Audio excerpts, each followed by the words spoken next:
안녕하세요. 화장품 만드는 여자 혜진입니다. 오늘은 해외 수출 타겟, 글로벌 소비자들은 도대체 어떤 제품에 더 반응을 할 것인가에 대해서 궁금한 점이 되게 많으실 텐데요. 제가 글로벌 소비자들을 위한 괜찮은 제품 기획 만드는 방법, 브랜드 기획하는 방법에 대해서 여러분들께 말씀을 드리도록 하겠습니다. 사실 화장품의 본질이 성분이다 보니까 어떤 성분을 썼는지, 그 성분의 유효 성분 함량이 어느 정도 되는지 이런 것들이 되게 중요하기는 하죠. 근데 사실 그런 것보다도 글로벌 시장을 타겟으로 했을 때 더 중요한 게 있는데 그것은 바로 브랜드의 스토리텔링입니다.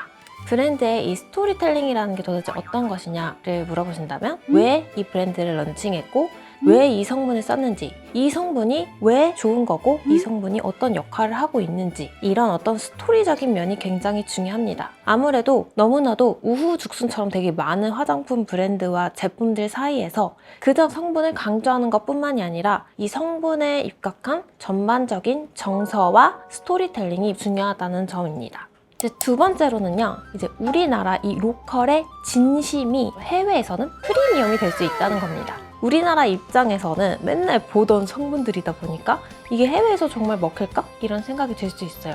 한국에서 인기도 있고 좀 전통적인 성분들을 잘 생각해보면 감, 식초, 쑥이 될 수도 있고 이런 것들이 이제 해외에서는 오히려 먹힐 수가 있습니다.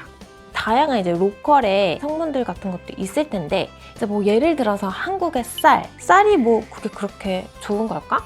뭐 이렇게 생각이 들 수 있는데 쌀뜨물을 활용을 해서 얼굴로 세수를 하면 얼굴이 조금 더 뽀얘지고 좀 보습 효과도 훨씬 더 좋아지는데 이제 해외에서는 그게 굉장히 생소하잖아요. 한국에 있는 어떤 민간 요법 같은 것들이 내추럴한 사이언스 같은 느낌으로 받아들여질 수 있을 것 같아요. 그래서 우리나라의 어떤 성분을 잘 활용해서 전통적으로 풀어내면 이런 것들이 이제 해외에서는 프리미엄이 될 수 있습니다.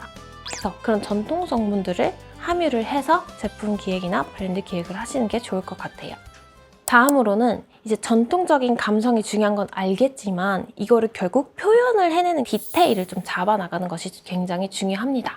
뭐 예를 들어서 한국적인 거 좋지 뿐만이 아니라 이제 한국적인 보자기에 제품을 집어넣는다든지 혹은 한복의 주름이라든지 뭐 부채라든지 이런 모티브를 같이 접목시켜서 디테일로 좀 표현을 해내시면 이제 해외 분들 입장에서는 조금 더 시각적으로 다가올 수 있습니다. 따라서 말만 하는 게 아니라 이제 시각적으로도 다가올 수 있도록 이 전통을 소재와 연출로서 좀 스며들 수 있도록 여러분들이 세팅을 하시는 것이 매우 중요합니다.